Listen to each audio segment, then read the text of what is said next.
Today we are back with our favorite adventurers as they complete their mission to witness Xilitla's most prized beauty. Will they be successful, or will they fail in their attempt to discover the beauty hidden within the jungles of Xilitla?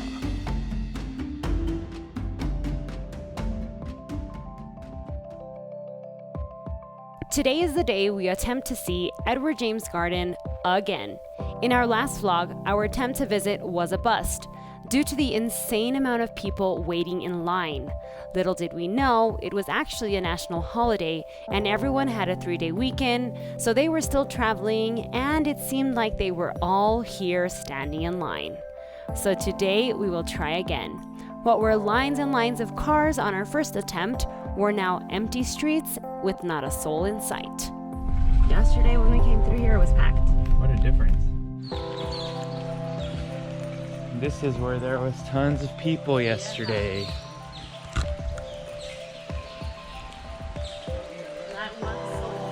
Since we arrived early, we had time to grab a coffee. And they sell coffee right here. Edward James Surrealist Garden is one of Xilitla's most prominent attractions. They have even set a limit for no more than 800 people in the park at a time due to the sheer amount of people during high season.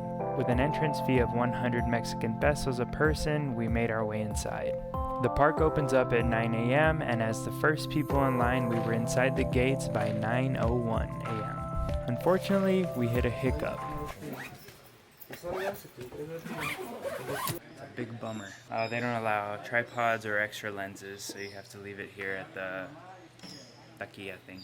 And also, you can't fly a drone inside. Or even if you fly it out here, You can't enter you the can't premise. enter the premises or they'll erase everything you have. But that didn't stop us from enjoying the beauty we were about to experience. Welcome to the Edward James Surrealist Garden. Edward James Surrealist Garden, also known as Las Pozas or the Pools, was created by British writer and collector of surrealist art, Edward James. The garden includes more than 80 acres of natural waterfalls and pools, interlaced with towering surrealist concrete sculptures. Today, only a portion of that is accessible to the public, but regardless, it's still incredibly enchanting.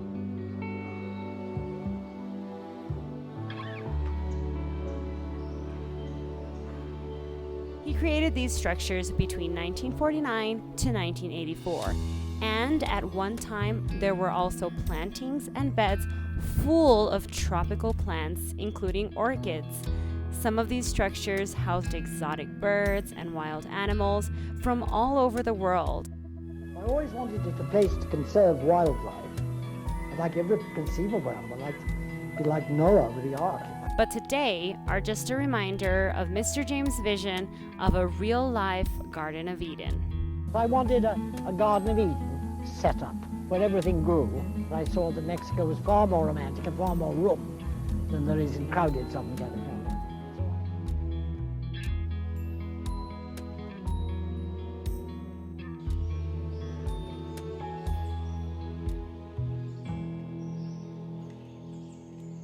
There is a certain magical and ethereal feel as you walk through the gardens, up the moss-covered stairs, through the winding paths, amongst the subtropical jungles of what was once a real-time Garden of Eden. The way the plants and vegetation are intertwined with pieces of perfectly constructed concrete structures takes you on a walk through what feels like a fairy tale.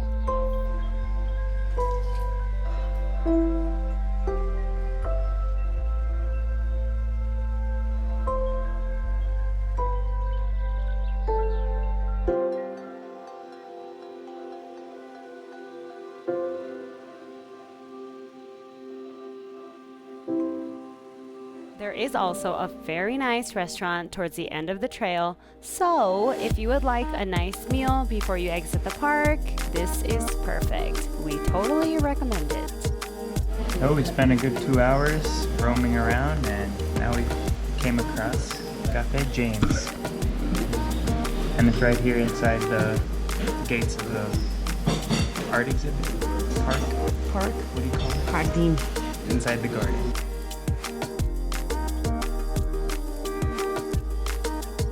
This chilaquila sauce, both red and green, are bomb. Red sauce approved, guys.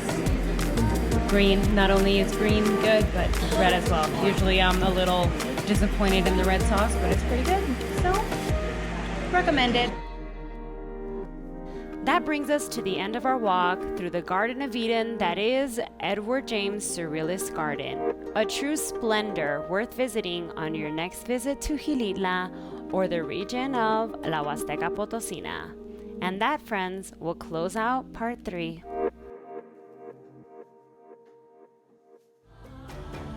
Our favorite adventurers end their day of exploring early as they plan to be up well before the break of dawn. Much rest will be needed for the next part of their journey as they head 1 hour north into the unknown.